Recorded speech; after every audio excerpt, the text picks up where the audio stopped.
যে আমি জিএসপি দলে হেন ইউপিপিএল দলে হেন আমি জয়গান গাব পাৰিম বুলি আপোনালোকৰ আদৰ্শই জনাইছে। আপোনালোকক মই এটা অনুৰোধ কৰিছো, এটা পৰিৱৰ্তনৰ বাবে আমি ওলাই আহিছো। আমি জিএসপিত থাকিও কিয় আজি ইউপিপিএলক সমৰ্থন কৰিছো, কাৰণ আমি যিমান মানুহ আছিলো জিএসপিৰ সকলোৱে আমি ওলাই আহিছো এটা পৰিৱৰ্তনৰ স্বাৰ্থৰ বাবে। আৰু এই পৰিৱৰ্তনটো কিয় লগা হ'ল, আমাৰ মাজত যি সমন্বয়ৰ এনাজৰী আছিলে এই অঞ্চলত বড়ো অবড়ো বুলি কিবা আছিলে জানো? কিয় কৰিলে এইটো? হাগ্ৰামা মহিলাই ডাঙৰীয়াই এটা সমন্বয়ৰ এনাজৰী ভাঙি চিঙি চুৰমাৰ কৰি দিলে আৰু এই অঞ্চলত অশান্তৰ সৃষ্টি কৰিলে। সেই অশান্তিটোক পুনৰ ঘূৰাই আনিবলৈ প্ৰমোদ বড়ো ডাঙৰীয়াই আপোনালোকৰ মাজত থিয় হৈছে। সেয়েহে মই আপোনালোকক এটা অনুৰোধ জনাইছো, আমাক লাগে এটা পৰিৱৰ্তন। লাগেনে পৰিৱৰ্তন? যদি পৰিৱৰ্তন লাগে এবাৰ চিঞৰি কওক, আমাক পৰিৱৰ্তন লাগিবই। আপোনালোকক মই এটা কথা কব বিচাৰিছো যে এই অঞ্চলত আমি যি ভিতৰ অঞ্চলত সোমালো, অকল আমি হয়তো অবড়ো মানুহে কৈছিলো যে বিটিএডি হোৱাৰ পিছত যে অনাবড়ো মানুহৰ গাঁৱত কাম নকৰে, বড়োসকলৰ মাজত কাম কৰে। এতিয়া কিন্তু আমি সময় পৰিলো যে কোনো বড়ো জাতিৰ উন্নয়ন হোৱা নাই, কেইটামান দালালৰহে উন্নয়ন হৈছে, বিপিএফৰ কৰ্মীসকলৰ উন্নয়ন হৈছে, কিন্তু বড়ো জাতিৰ উন্নয়ন হোৱা নাই আৰু অন্য জাতিৰ উন্নয়ন হোৱা নাই। যদি সকলোৰে উন্নয়ন হলহেঁতেন তেনেহলে প্ৰমোদ বড়ো ডাঙৰীয়াই এটা নতুন কৰি পৰিৱৰ্তনৰ কথা আনিবলগীয়া কিবা আছিল জানো? নিশ্চয় নাই।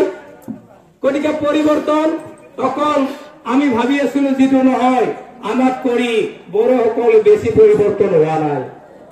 আৰু এই নোহোৱাৰ বেদনাত আমি আজি ওলাই আহিবলগীয়া হৈছে প্ৰমোদ বড়ো ডাঙৰীয়াৰ লগত, যে আমি এই অঞ্চলত এটা শান্তি প্ৰতিষ্ঠা কৰাৰ কাৰণত আৰু সুন্দৰ অসমৰ এই অঞ্চলটো যাতে আটাইতকৈ জাকত-জিলিকা কৰিব পাৰে তাৰ কাৰণে প্ৰমোদ বড়োই ওলাই আহিছে ছাত্ৰ নেতাৰ পৰা। প্ৰমোদ বড়োৰ যিখিনি আদৰ্শ, এই আদৰ্শ আৰু হাগ্ৰামাৰ আদৰ্শৰ মাজত বহু পাৰ্থক্য আছে। এই হাগ্ৰামা মহিলাই নহয়, ই হাংগামা মহিলাৰী।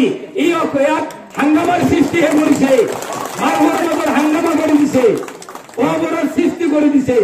ইয়াত কিবা অবড়ো বুলি আছিলে, সকলো সমন্বয় অধিকাৰ নোহোৱাৰ কাৰণে আজি এটা হাগ্ৰামা মহিলাৰীৰ বিপৰীত দল ওলাইছে অবড়ো বুলি।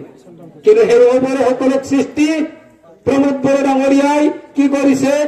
অবড়ো বড়ো বা ইয়াত কোনো জনগোষ্ঠীৰ কথা নানি ইয়াত সকলোৰ সম অধিকাৰ। হয়তো ইহঁতে কৈ ফুৰিছে, হয়তো ছাত্ৰ জীৱনত কিছুমান কথা কবলগীয়া বাধ্য হয় সংগঠনত থাকিলে, কিন্তু সেইবিলাক আচলতে মিছা কথা। যে অসমীয়া মানুহে ভাবিছে যে ইয়াত হেনো তেওঁলোকৰ ভূমি অধিকাৰ নাথাকিব, ইয়াত হেনো তেওঁলোকৰ মৌলিক অধিকাৰ নাথাকিব। এই মাটিত কাৰো অধিকাৰ কাৰো সাব্যস্ত কৰিব নোৱাৰে। আমি পৃথিৱীত সকলো মানুহৰ সম অধিকাৰ থাকিব আৰু এই অধিকাৰ কাঢ়ি নিয়াৰ কাৰণে প্ৰলোভন দি কিছুমান হয়তো আমাৰ কিছুমান নেতাই প্ৰকাশ কৰি থাকিব যে ইউপিপিএল চৰকাৰ আহিলে হেন আপোনালোকৰ মাটিৰ অধিকাৰ নাথাকিব, কিবা নাথাকিব। এইটো মিছা কথা। আমি ভিতৰ চৰাত গৈ সোমাই পৰিছো যে এইটো নহয়, উন্নয়নৰ স্বাৰ্থতহে এই সংগঠনটো ওলাই আহিছে। প্ৰিয় বন্ধুসকল, আপোনালোকক অনুৰোধ জনাইছো, আপোনালোকে যেন কোনো চলাকি কথাত, বিপিএফৰ সেই চলাকি কথাত কোনেও ভুল নাযাব। ইমান দিনে 17 বছৰে যে শাসন কৰি আহিলে, এই শাসনৰ কাৰণত আমি সকলোৱে একত্ৰিতমাৰ ভাৱে বান্ধি থিয় হব লাগিব যে ইউপিপিএল চৰকাৰ এইবাৰ আমি কৰিবই লাগিব। পাৰিবনে কৰিব? যদি পাৰে ইউপিপিএল চৰকাৰ কৰিবই লাগিব আৰু পৰিৱৰ্তন আমাক লাগিবই, নহয় না সকল?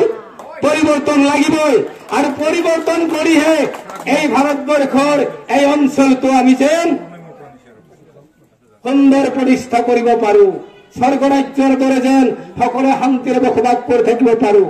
এইখন আচলতে এই অসমখন যদি অতীত কাহানী চাওঁ তেনেহলে এই অসমত তেনেকুৱা সন্ত্ৰাসৰ সৃষ্টি নাছিলে। হাগ্ৰামা মহিলাৰী ডাঙৰীয়াই সন্ত্ৰাসৰ সৃষ্টি কৰি দিলে আৰু সেই সন্ত্ৰাসৰ সৃষ্টিত কি হৈছে? অজস্র মানুষ নিহত হয়েছে আর কি হয়েছে অজস্র মানুষ অন্ধ হয়েছে কি অন্ধ করছে মই চকু থাকি অন্ধ করেছে কিয়নো ছাত্র সকলে বেপথে পরিচালনা করি হিয়ার লৈ গৈ কি কৰিছে শিক্ষা দীক্ষাৰ পৰা তেওঁলোকক আঁতৰ কৰি ৰাখিছে বংগ হৈছে কি বংগ হৈছে কিছুমান সন্ত্ৰাসবাদীক লৈ যায় কি কৰিছে শিক্ষা দীক্ষা নোহোৱা কৰি খৰা কৰি ৰাখিছে মানৱতা জ্ঞানৰ পৰা পাহৰি যোৱাৰ কাৰণে তেখেতে কিছুমান কামত সোমাই দিছে মই আপোনালোকক অনুৰোধ কৰিছো পৰিৱৰ্তন আনিব লাগিব আৰু পৰিৱৰ্তন অনা দায়িত্বটো আপোনালোকৰ প্ৰমোদ বড়ো ডাঙৰীয়াই জিতা নহয় জিতা হল আপুনি আপোনালোকে জিতাব লাগিব কাৰণ তেখেতে কেনেকে জিতিব যদি ৰাইজৰ একাগ্ৰতা থাকে তেতিয়াহে জিতিব পাৰিব তেখেতৰ সকলোৰে মৰম স্নেহ ৰাখি তেখেতক বহুমূলীয়া ভোটটো দি যেন এইবাৰ জয়যুক্ত কৰে আৰু এই জয়যুক্ত হলে আপোনালোকৰ অভাৱ অভিযোগ আৰু সকলো আমি আশা আকাংক্ষা পূৰ্ণ কৰি দিম বুলি কৈ আজি মই সমূহভাষণ ইয়াতে সামৰণি মাৰিলো গতিকে মোক যদি ভুল ভ্ৰান্তি কিবা হৈছে আপোনালোকৰ ঘৰৰ পৰিয়ালৰ মানুহ